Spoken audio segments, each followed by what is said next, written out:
ایک غریب کسان میرے غریب نواز کے پاس آیا اور وہ غریب کسان کہنے لگا سرکار بادشاہ کے کارندوں نے میری زمین پہ ٹیکس سے زیادہ لگا دیا، میں غریب بھر نہیں سکتا، اور سنا ہے کہ ہمارا جو بادشاہ دلی میں رہتا ہے وہ آپ کے مرید کا مرید ہے، اگر آپ سفارش کر دیں میرا کام ہو جائے۔ کسان تھا وہ، کسان کی آواز کس کے کانوں میں جاتی ہے؟ کون سنتا ہے کسانوں کی فریاد پہ کون لبیک کہتا ہے؟ کسانوں کی یہ عزت کس کے سمجھ میں آتی ہے؟ سوچو تو صحیح، کسان تو بے اوقت ہے لوگوں کی نگاہ میں، کسانوں کی کوئی عزت نہیں ہے، لیکن غریب نواز 850 سال پہلے کتنا غریب رہا ہوگا وہ کسان، آیا ہے غریب نواز کے یہاں۔ غریب نواز کہتے چھوڑ یار، میں تو یہاں نماز روزے کی بات کرنے آیا ہوں، آسمان کے اوپر اور زمین کے نیچے کی بات کرنا میرا طریقہ ہے، یہ میں بادشاہ سے سفارش کروں اور تیرا ٹیکس کم کراؤں، یہ میرا کام نہیں ہے۔ یہ آسمان کے اوپر اور زمین کے نیچے کی بات اسلام صرف یہ نہیں سکھاتا، اسلام یہ کہتا ہے پہلے آسمان کے نیچے اور زمین کے اوپر کے حقائق کی بات کرو، اس لیے کہ آسمان کے اوپر کی باری بعد میں ہے، زمین کے نیچے کی باری بعد میں ہے، پہلے زمین کے اوپر کی بات کرو، اس لیے کہ جو زمین کے اوپر کا ماحول سنوار دے زمین کے اندر کا ماحول خود بخود سنور جائے گا۔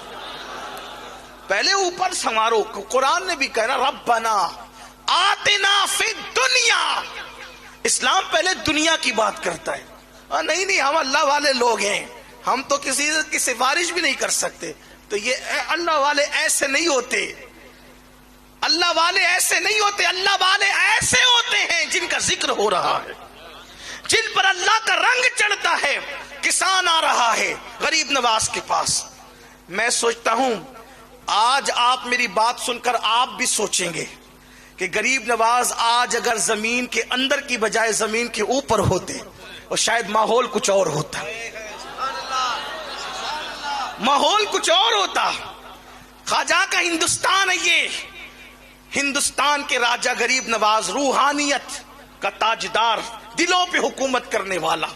یاد رکھنا سروں پہ حکومت کرنے والا حاکم نہیں ہوتا، دلوں پہ حکومت کرنے والا حاکم ہوتا ہے۔ ہاں، اس لیے کہ سر تو چٹیل پہاڑوں کی طرح ہوتے ہیں، بادشاہ کا تخت پہاڑ نہیں بنا کرتے، بادشاہ کا تخت تو اللہ اکبر بالکل سڈول، بالکل مربع نما، بالکل بچھی ہوئی چٹائی کی طرح تخت ہوتے ہیں۔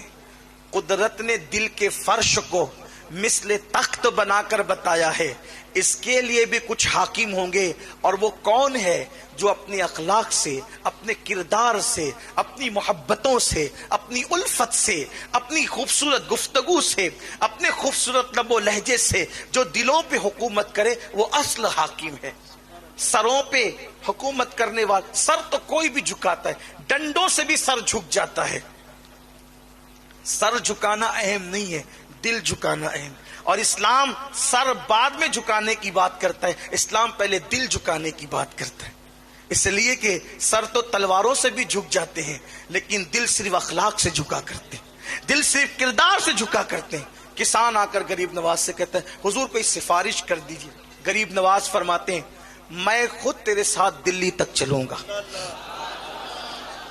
غریب نواز اس کسان سے کہتے ہیں، یہ 850 سال پہلے کی بات ہے، اس کا آپ ذہن میں تصور رکھیے گا اور اس کو آپ خیال رکھیے گا، سننے والے موجودین بھی اور غائبین بھی، کہ یہ بات 850 سال پہلے کی ہے کہ سرکار غریب نواز کے پاس کسان آیا اجمیر مقدس میں کہ بادشاہ کے کارندوں نے ظلم کیا کسان پر، غریب نواز سے کہا سفارش کر دیں، فرمایا میں خود چلوں گا، کوئی لیٹر نہیں دیا جائے گا، کوئی خط نہیں دیا جائے گا، کوئی کاغذ کا ٹکڑا لکھ کر نہیں دیا جائے گا، میں خود تیرے ساتھ چلوں گا۔ اور ہند کی تاریخ، اکھنڈ بھارت کی تاریخ گواہ ہے کہ ایک غریب کسان کے لیے میرے خواجہ اجمیر مقدس سے دلی تک کا سفر اس کے ساتھ کرتے ہیں۔ جب دلی پہنچے اس وقت سلطان شمس الدین التمش کی حکومت تھی. بادشاہ کو خبر لگی تو بادشاہ اپنی فوج کے ساتھ غریب نواز کے استقبال کے لیے آیا.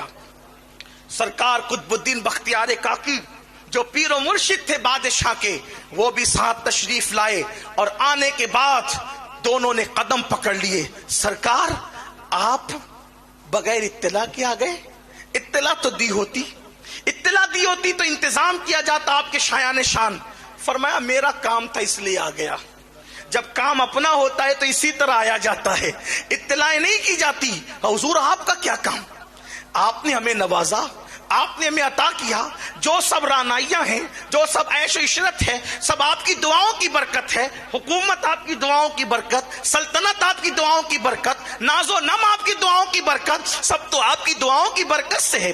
آپ کو کیا کام آ گیا؟ تو غریب نواز نے فرمایا یہ کسان ہے, آپ کے کارندوں نے اس پر ٹیکس اس کی طاقت سے زیادہ لگا دیا ہے, تو میں آ گیا ہوں کہ اس کی سفارش لے کر کے کہ اس کو کم کرو یا معاف کر دو. کسان پہ ظلم مت کرو, کسان پہ ظلم مت کرو, اس لیے کہ ظلم کی عمر زیادہ نہیں ہوتی. ہر ظالم کو اس کے ظلم کا مزہ چکھایا جاتا ہے. بادشاہ نے کہا حضور معاف کر دے, مجھے پتا نہیں تھا یہ کارندوں کی, سپاہیوں کی یا وہاں کے لوگوں کی ناکارگی کی وجہ سے ہوا ہے, لیکن حضور یہ ٹیکس تو معاف کیا جائے گا, مسئلہ حل کر دیا جائے گا کیونکہ آپ تشریف لائے ہیں. آپ نے کیوں تکلیف کی؟ آپ خط دیتے تو بھی کام ہوتا, خط کی بھی ضرورت نہیں تھی, اس کو بھیج دیتے اپنا نام لے کر کے, آپ کا نام بھی آ کے بولتا تو بھی کام ہو جاتا. غریب نواز فرماتے ہیں مجھے بھی پتا تھا کہ میرے نام سے بھی اس کا کام ہو جاتا, لیکن اس کے ساتھ چل کر قدم ب قدم اس لیے آیا ہوں کہ اس کا کام تو یوں بھی ہو جاتا, لیکن ہر قدم پر جو اس غریب کو خوشی مل رہی تھی وہ خوشی کہاں ملتی. اور میرے نانا مصطفیٰ جان رحمت کا فرمان ہے جو کسی کا دل خوش کر دے اللہ بھی اس سے خوش ہو جاتا ہے. نعرہ